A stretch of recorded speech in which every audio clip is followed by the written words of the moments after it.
अब डर के क्या करेंगे, डर की इस बात के लगेंगे, बस रह रहे हैं, तोड़ेंगे तो तोड़ेंगे। बेघर हो जाएंगे तो फिर कहाँ जाएंगे आप? जेल तो खाली है, जेल में चले जाएंगे, कहेंगे ठीक है जी, अगर घर तोड़ने हैं तो ठीक है, घर तोड़ दो, हमें जेल में रख लो, बीवी बच्चे सब समेत जितने फैमिली है सब जेल में रहेंगे। जो रोड पे सुनिए, अगर रोड पे हम रहते हैं तो पुलिस वाले डंडे मारेंगे कि रोड जाम मत करो, इससे अच्छा जेल तो खाली है, जेल में तो नहीं कोई मारेंगे ना, जेल में रख लो फिर। अच्छा पवन कुमार जी, आप मुझे ये बताइए, आपकी जो कॉलोनी है ये, क्या आपको भी लगता है कि ये कॉलोनी वैध है, लीगल है? अनलीगल है। तो फिर आप क्यों आ गए इसमें?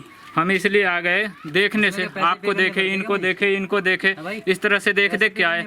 संगम विहार दिल्ली के अंदर संगम विहार, वो भी अरावली पहाड़ी क्षेत्र में बसा हुआ है, वो भी अनलीगल था, वो वहाँ भी लोग तो रह रहे हैं ना। किसी की हिम्मत, कोई भी सरकार की, किसी भी नेता की इतनी वो नहीं हुआ जो उसे भी उजाड़ देता।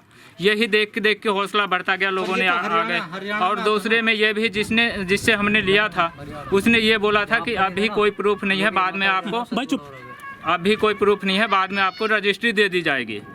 जी हम क्या रुक पाएंगे, हम तो उनसे थोड़ी लड़ाई करेंगे। अब कोर्ट का ऑर्डर है तो हम उनसे लड़ाई थोड़ी कर पाएंगे।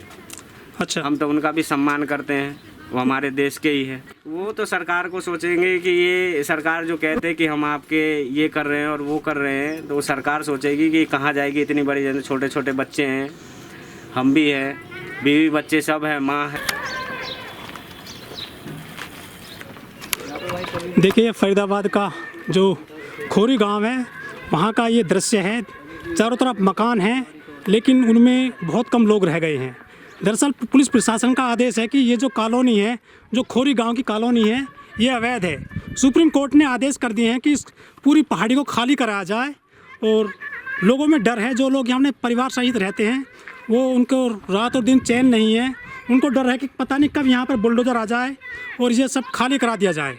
यहाँ लोग एक सभा भी कर रहे हैं, बहुत सारे लोग वहाँ इकट्ठे हैं, वो सब यही कह रहे हैं कि हमारे घरों को बचाया जाए। लोगों में काफ़ी डर है, लोग अपने घरों से बाहर बैठे हुए हैं, एक डर का माहौल है।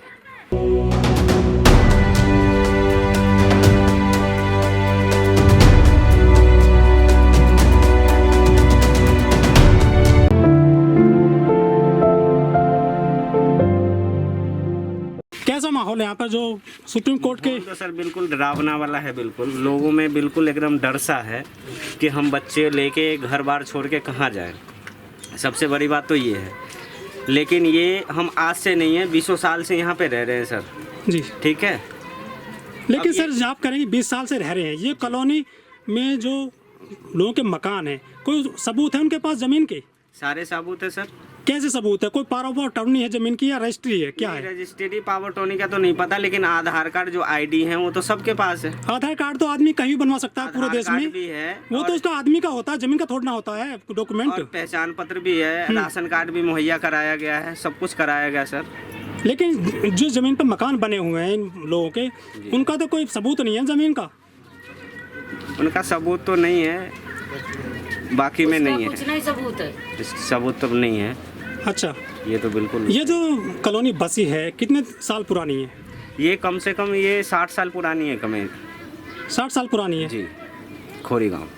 अगर ऐसा है तो फिर इस गांव को साईं बाबा मंदिर के पास हमारा राशन कार्ड भी है, वहाँ पर राशन भी मिलता है। अगर 60 साल पुरानी कॉलोनी है, इसका सरकारी आंकड़ों में, सरकारी जो दस्तावेज होते हैं, वहाँ कहीं इसका रिकॉर्ड है? रिकॉर्ड क्या सर, यहाँ पे वो पहले लाइट भी इन लोगों ने अप्रोच कराया था, जो ट्रांसफार्मर आया भी था और ट्रांसफार्मर बैठाया भी गया था। फिर किसी वजह से, क्या वजह हुआ था कि वो ट्रांसफार्मर फिर उखाड़ा गया। यहाँ जो बिजली पानी जो सुविधाएं हैं वो कहाँ से आती है, दिल्ली से या हरियाणा से? ये तो सर देखिए, अभी दिल्ली हरियाणा दोनों मिक्स चल रहा है, क्योंकि एक पैर रखोगे तो दिल्ली है, एक पैर रखोगे तो हरियाणा है। हाँ। ऐसे है तो इधर से भी आ जाता है, उधर से भी आ जाता है, ऐसे। आपने जो मकान बनाए थे ज़मीन लेकर के, वो ज़मीन क्या रेट ली थी आपने और किससे ली थी? ये तो हमारे पिताजी ने लिया था, हमने तो लिया नहीं था। कितने वर्ग मीटर ज़मीन है आपकी? हमारा 50 गज है। कितने पैसे दिए थे करीब? मैं बता तो रहा हूँ, मेरे पिताजी ने लिया था, मैं तो लिया भी नहीं था। हम यहीं पल पोस। जब कोई सामान कोई खरीदता है बाजार में तो उसका बिल लेता है, सबूत रखता है, उसमें टैक्स लगता है, जीएसटी वगैरह। लेकिन आपने ये ज़मीन जब ली, आपके पास कोई डॉक्यूमेंट है उसका, रजिस्ट्री या पावर ऑफ अटॉर्नी वगैरह? ये सब कुछ नहीं है सर, बस यही है, जो आईडी है वही है आईडी। आईडी तो ज़मीन का नहीं होता ना, वो तो आदमी की आईडी होती है, ज़मीन की नहीं होती ना। ज़मीन की आईडी तो हमारे। आप कहीं गाँव में रहते हैं, कभी रहे थे? मैं तो शुरू से दिल्ली में ही रहा हूँ जी। खेत का खसरा संख्या होता है, उसका एक डॉक्यूमेंट होता है, इंतखाब होती है ना जी। तो ऐसे घर का भी नंबर होता है, जब शहर में घर का नंबर होता है, और यदि गांव में है तो उसका भी खसरा संख्या होता है कि इस नंबर में ये घर बना हुआ है। हाँ, यहाँ पे पुलिस लगी हुई है, बड़े पैमाने पर लाठीचार्ज करने के लिए तैयार है। कैसे रोक पाएंगे आप उनको? जी हम क्या रोक पाएंगे, हम तो उनसे थोड़ी लड़ाई करेंगे। अब कोर्ट का ऑर्डर है तो हम उनसे लड़ाई थोड़ी कर पाएंगे। अच्छा, हम तो उनका भी सम्मान करते हैं, वो हमारे देश के ही है। नहीं ये वो हमारे लिए ही है। ये कौन लोग हैं जिन्होंने आपको ज़मीन दी थी, आपको ये प्लॉट अलॉट किए गए थे? ये हमारे पिताजी का ही किया कराया है, हमारे को तो ये सब कुछ पता नहीं है, ये पिताजी का ही कराया हुआ। अगर आपको खाली करा दिया जाता है यहाँ से पुलिस प्रशासन के द्वारा लाठी के दम पर, तो कहाँ जाएंगे आप अपने बच्चे लेकर के? वो तो सरकार को सोचेंगे कि ये सरकार जो कहते हैं कि हम आपके ये कर रहे हैं और वो कर रहे हैं, तो वो सरकार सोचेगी कि कहाँ जाएगी, इतनी बड़ी जन, छोटे छोटे बच्चे हैं, हम भी हैं, बीवी बच्चे सब है, माँ है। कितने बच्चे हैं आपके? हमारे 3 बच्चे हैं। वो पढ़ते हैं? जी पढ़ते हैं। वो यहाँ पढ़ते हैं कॉलोनी में, कहीं दूर जाते हैं? यही कॉलोनी में पढ़ते, चर्च वाला स्कूल था, इसी में पढ़ रहा था। इस कॉलोनी में कोई सरकारी स्कूल है या प्राइवेट है सारे? यहाँ पे सरकारी तो नहीं है, दूर में है। अच्छा, हाँ लेकिन है एक। ये कौन भूमाफिया जिन्होंने आपको प्लॉट यहाँ पे अलॉट कर दिए गए थे? ये तो सर ये सब जानते हैं, यहाँ के लोकल पुलिस भी जानती है, सब जानते हैं, जो भी है सब इन्वॉल्व है इनमें। जो यहाँ के MP MLA जिनको आप वोट देते हैं कभी? जी वोट देते हैं। आपने उनसे अपनी दर्द बताया कि हमारे घर टूटने जा रहे हैं? सारे दर्द बताए हुए, लेकिन अभी सब छुपे हुए हैं। जब टूट जाएंगे ना तब वो आएंगे कहने के लिए। जब यहाँ चुनाव आते हैं विधानसभा के या दर्द लोकसभा के, जाहिर करने आएंगे वो, फिर चुनाव आते हैं तो वोट मांगने आते हैं आपसे वो? हाँ बिल्कुल आते हैं। कितने लोग वोट देते होंगे यहाँ के? यहाँ के बहुत लोग वोट देते हैं। अच्छा, जिनको आपने वोट दिया था इस कॉलोनी के लोगों ने, आपने उनको अपने दर्द बताया कि हमारे साथ ये होने जा रहा है, कुछ हमारी हेल्प करिए? बताया गया सर। कौन लोग हैं, कौन विधायक हैं यहाँ के? यहाँ के विधायक तो ये सीमा तिरखा जी है। सीमा तिरखा जी। किस पार्टी के हैं वो? बीजेपी पार्टी के हैं। तो बीजेपी तो कहते हैं कि हम जो है हर गरीब को घर दे देंगे 2022 तक। आप देखिए ना, वही बात तो कह रहे हैं कि घर भी दे रहे हैं, बना के भी दे रहे हैं, जिनके पास जमीन नहीं है। ठीक है, अब वही रोड पे हमें पीएम तो ये भी बोला था कि जहाँ झुकी वहीं मकान। उन्होंने तो आप ओरिजिनली कहाँ के रहना है? बिहार के हैं, उत्तर प्रदेश के? कहाँ हम के? बिहार के रहने वाले हैं। तो इस कॉलोनी में रहते हैं आप? हाँ जी, इसी कॉलोनी में रहते हैं। कितने वर्ग मीटर में मकान है आपका? 50 गज में है। आपने कितने रुपए में लिया था यहाँ पे जमीन? ये यहाँ पे हमने काफ़ी साल पहले लिया था 2200 रुपये गज में। हाँ, अच्छा। तो अब कुछ डर लग रहा है आपको कि ज़मीन आपकी चली जाएगी? अब डर के क्या करेंगे, डर किस बात के लगेंगे, बस रह रहे हैं, तोड़ेंगे तो तोड़ेंगे।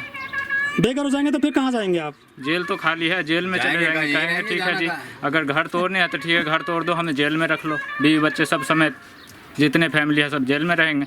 जो रोड पे सुनिए, अगर रोड पे हम रहते हैं तो पुलिस वाले डंडे मारेंगे कि रोड जाम मत करो। इससे अच्छा जेल तो खाली है, जेल में तो नहीं कोई मारेंगे ना, जेल में रख लो फिर। अच्छा, और जो आवाज उठाता वो उसको तो वैसी जेल में। लेकिन जो मोदी सरकार है वो ये कहते हैं कि हम 2022 तक देश के जितने भी गरीब हैं, बेघर हैं, उनको घर दे देंगे पक्के। हाँ, ठीक है, तो 2021 में तोड़ रहे हैं ना, 2022 के हम इंतजार करेंगे टूटने के बाद रोड वहाँ बैठ के। यहाँ पे क्या नाम है आपका? पवन कुमार। अच्छा, ये बताइए पवन कुमार जी, कोई सामान लेते हैं आप बाजार से, हाँ जी, उसका बाकायदा बिल लेते हैं, GST वगैरह लगता है, जमीन लेते हैं तो बैनामा होता है, रजिस्ट्री स्टाम्प लगता है, क्या आपको नहीं लगता था कि हम जो काम कर रहे हैं फ्रॉड है, ये अवैध है, ये इलीगल है? हमने कोई फ्रॉड तो किए नहीं है, लेकिन हमारे साथ फ्रॉडगिरी, धोखा हुआ है। धोखा हुआ तो हो, मतलब आपकी मेहनत की कमाई जो है डकार ली। डकार लिए। जो भूमाफिया है कौन है, कहाँ के हैं वो लोग? वो सब यही आसपास के ही हैं, इसी हरियाणा का ही है, कोई ये तो है नहीं कि हम बिहार के हैं। उनका नाम बताने से क्यों डरते हो? आखिर क्यों डर लगता है? क्या धमकी उमकी देते हैं क्या आप लोगों को? हाँ, डर लगेगा, हमें ही नहीं सबको डर लगता है, क्योंकि जब यहाँ पे न तो उस टाइम आप आओगे ना प्रशासन पुलिस वाले आएंगे उस टाइम, ठीक है ना। तो अब तो वो भी नहीं आ रहे ना, वो भी नहीं आ रहे, बस तोड़ने आ रहे हैं। तुम्हारे साथ धोखा क्या है? हाँ, वो भी तो भाग गया यहाँ से छोड़ के, वो भी अब भाग गए तो। अच्छा पवन कुमार जी, बताओ यहाँ पे जो कॉलोनी है मोस्टली किस धर्म के लोग हैं, किस समुदाय के लोग हैं? ज्यादातर सभी धर्म के लोग हैं, धार्मिक स्थल हैं यहाँ पर? हिंदू मुस्लिम क्रिश्चियन सभी हैं, सभी लोग। कोई पंजाबी बंगाली। यहाँ पे कोई ऐसा कोई सामाजिक कार्यकर्ता कभी अभी आया कोई जो आपकी हेल्प कर सके? अभी तक तो नहीं आया है कोई।